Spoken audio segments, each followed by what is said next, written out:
Hi నమస్తే అండి అందరికీ. నేను మీ సుధాని. వెల్కమ్ బ్యాక్ టు సుధా తెలుగమ్మాయి. ఈరోజు వీడియోలో సింపుల్ అండ్ ఈజీ బ్రేక్ఫాస్ట్ని చేసుకుందామండి. జనరల్గా మనం ఇడ్లీలు, దోశలు, పూరీలు, ఉప్మాలు, దెబ్బ రొట్లు, మేమైతే వారానికి ఒకసారి పొంగల్ కూడా చేసుకుంటామండి. కానీ ఈరోజు వీడియోలో ఇన్స్టెంట్గా అప్పటికప్పుడు చేసుకునే టేస్టీ బ్రేక్ఫాస్ట్ రెసిపీని చూపించబోతున్నాను. సమయానికి మన ఇంట్లో ఇడ్లీ పిండి కానీ దోశ పిండి కానీ లేనప్పుడు కానీ, లేకపోతే క్విక్గా ఇన్స్టెంట్గా అప్పటికప్పుడు బ్రేక్ఫాస్ట్ చేయాలనుకుంటే ఈ రెసిపీ ద బెస్ట్ రెసిపీ అనమాట. క్విక్గా చేసేయచ్చు, ఈజీగా చేసేయచ్చు, అంటూ టేస్టీగా తినేసేయచ్చు. హోటల్ స్టైల్లో ఇన్స్టెంట్ రవ్వ ఇడ్లీ విత్ టమాటా చట్నీ, ఈ రెండింటి కాంబినేషన్ కూడా చాలా రుచిగా ఉంటుందండి. సో ఇక ఆలస్యం దేనికి మరి, ఈ ఇన్స్టెంట్ రవ్వ ఇడ్లీ ఎలా చేసుకోవాలో చూసేద్దాం రండి మరి.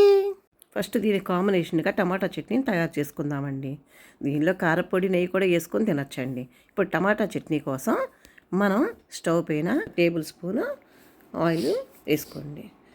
ఆయిల్ హీట్ అయిన తర్వాత 2 టేబుల్ స్పూన్ల వరకు మినపగుళ్ళు వేసుకోండి. అలాగే 8 నుండి 10 వెల్లుల్లి రెబ్బలను పైన పొట్టు తీసేసుకొని వేసేసుకోవాలి. అలాగే కారానికి తగ్గట్టుగా 6 నుంచి 8 ఎండుమిర్చి వేసుకోండి. ఇప్పుడు మీడియం సైజు టమాటాలని 2 కానీ 3 కానీ టమాటాలు తీసుకొని పెద్ద సైజు ముక్కల్లానే కట్ చేసుకొని వేసుకోవాలి. ఇప్పుడు ఇవన్నీ వేసుకున్నాక దూరగా లో ఫ్లేమ్లోనే ఫ్రై చేసుకోవాలి. ఇప్పుడు అందులోకి 2 రెమ్మల దాకా కరివేపాకు కూడా వేసుకోండి. ఆ 1/2 టేబుల్ స్పూన్ పసుపును కూడా వేసుకోండి. ఇందులోకి రుచికి సరిపడా ఉప్పును వేసేసి టమాటాలు మెత్తగా మగ్గేంత వరకు నూనెలో మగ్గించుకోవాలి. 10 నుంచి 15 నిమిషాల పాటు మగ్గిస్తే టమాటా ముక్కలు ఈ విధంగా సాఫ్ట్గా మగ్గిపోతాయి. టమాటా ముక్క అనేది సాఫ్ట్గా అయితే సరిపోతుందండి. ఇలా కొంచెం మెత్తబడితే చాలు. ఇందులో ఉన్న గుజ్జు మొత్తం ఎగిరిపోయే వరకు కుక్ చేయొద్దండి. మనకి గ్రేవీ అనేది రావాలి, చట్నీ కన్సిస్టెన్సీ రావాలి. కాబట్టి ఈ విధంగా కొంచెం మగ్గిన తర్వాత స్టవ్ ఆఫ్ చేసేసి వీటన్నిటిని పూర్తిగా చల్లారనివ్వాలి. ఇప్పుడు పూర్తిగా చల్లారిన తర్వాత ఒక మిక్సీ జార్లోకి తీసుకొని ఫైన్ పేస్ట్ లాగా ఇలా గ్రైండ్ చేసుకోవాలి. వాటర్ ఏమీ వేయాల్సిన అవసరం లేదు. సో టమాటాలో ఉండే గుజ్జుతోనే మనకి చిక్కగా చక్కటి చట్నీ తయారవుతుందండి.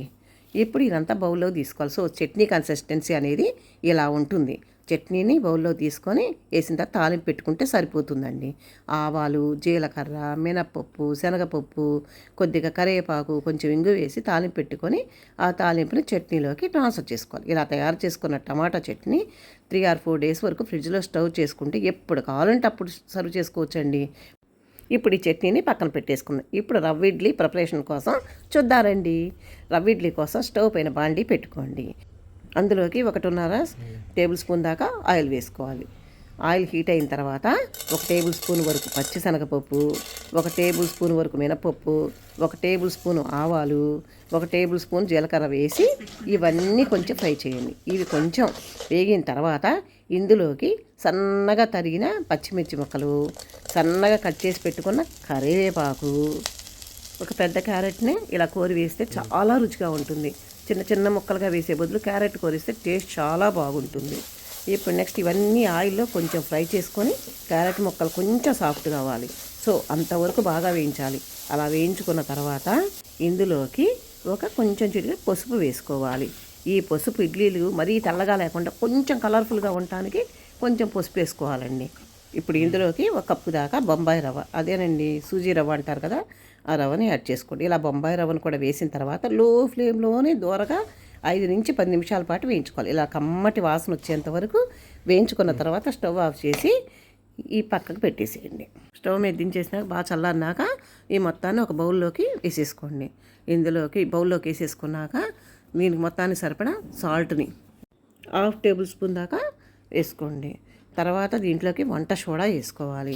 చిటికెడు వంట సోడా వేసుకుంటే ఇందులో పెరుగు ఉంది కదా, ఇది యాక్టివేట్ అవుతుంది. కుకింగ్ సోడా ఉంటుంది కదా, అదండి వేస్తున్నాను. ఇది వేస్తే ఇడ్లీ బాగా ఫ్లఫీగా వస్తుంది, లేకపోతే కొంచెం గట్టిగా ఉంటుంది.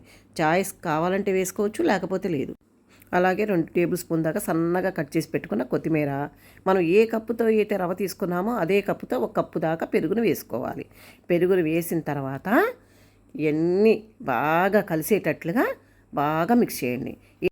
ఇలా బాగా కలిసేటట్లు ఎంత బాగా కలుపుకుంటే అంత చాలా బాగా ఉంటుందండి. ఇలా అంతా బాగా కలిసాక మూత పెట్టేసి ఒక 15 నిమిషాల పాటు పక్కన పెట్టేసుకోండి.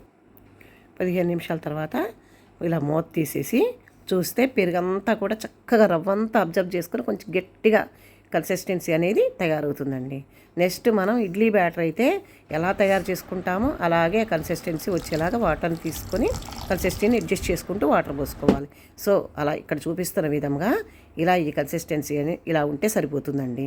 ఇలా ఇడ్లీ బ్యాటర్ని తయారు చేసుకొని రెడీగా పెట్టుకొని పక్కన పెట్టేసుకొని ఇప్పుడు స్టవ్ పైన ఇడ్లీ కుక్కర్ పెట్టుకొని అందులోకి వాటర్ వేసుకొని కొంచెం స్టీమ్ చేసుకోవాలి. ఇప్పుడు ఇడ్లీ ప్లేట్స్ తీసుకొని దానిలో కొద్దిగా ఆయిల్ వేసుకొని ఆయిల్ కానీ నెయ్యి కానీ వేసుకొని ఇలా గ్రీజ్ చేసుకొని ఇందులోకి ఇడ్లీ పిండిని కొద్దిగా వేసుకోండి. ఎన్ని ఇడ్లీలు అయితే కావాలో అన్ని ఇడ్లీలు ఇలా ప్లేట్లో వేసుకున్న తర్వాత వీటిని మనం స్టీమ్ చేసుకోవాలి. ఈ పిండితో మిగిలితే ఈ బ్యాటర్ని ఫ్రిడ్జ్లో కూడా పెట్టుకొని నెక్స్ట్ డే కూడా మనం యూజ్ చేసుకోవచ్చండి. ఇలా ఇడ్లీలన్నీ వేసుకొని రెడీగా స్టాండ్కి పెట్టుకొని ఇడ్లీ పాత్రలో వాటర్ మరిగి ఇలా ఆవిరి వస్తున్నప్పుడు ఇడ్లీ ప్లేట్లు అందులో పెట్టేసి మూత పెట్టి మీడియం ఫ్లేమ్లోనే పెట్టి ఒక 15 నుండి 20 నిమిషాల పాటు ఉడికిస్తే ఇడ్లీలు రెడీ అయిపోతాయండి. ఇట్లా 15 నుండి 20 నిమిషాలు ఉడికిన తర్వాత ఇడ్లీ ప్లేట్ని బయటకు తీసుకొని సర్వ్ చేసుకోవచ్చండి. స్టవ్ ఆఫ్ చేయగానే వేడివేడిగా ఇడ్లీలు తీసేద్దాం ప్లేట్స్ నుండి అని అనుకోవద్దండి. కొంచెం చల్లారితే చాలు చక్కగా వస్తాయి. కాస్త టమాటా చట్నీ కాస్త కారపొడి నెయ్యితో సర్వ్ చేయండి. సింపుల్గా ఈజీగా మార్నింగ్ హాఫ్ అన్ అవర్లో ప్రిపరేషన్తో అప్పటికప్పుడు ఇన్స్టెంట్ రవ్వ ఇడ్లీని చేసేసుకోవచ్చు. సో ఇడ్లీలు తుంచి చూపిస్తుంటేనే మీకు అర్థమైపోతుందండి ఎంత పర్ఫెక్ట్గా రవ్వ ఇడ్లీ రెడీ అయ్యిందనేది. హోటల్ స్టైల్ రవ్వ ఇడ్లీ చేసుకోవడం చాలా తేలికండి. అండ్ ఈ రవ్వ ఇడ్లీతో నేను తయారు చేసి చూపించిన టమాటా చట్నీ కాంబినేషన్తో చాలా బాగుంటుందండి. మనం రెగ్యులర్గా ఇంట్లో చేసుకునే ఇడ్లీ మాదిరిగానే ఈ రవ్వ ఇడ్లీ కూడా ప్లఫీగా స్పంజీగా చాలా సాఫ్ట్గా వస్తాయండి.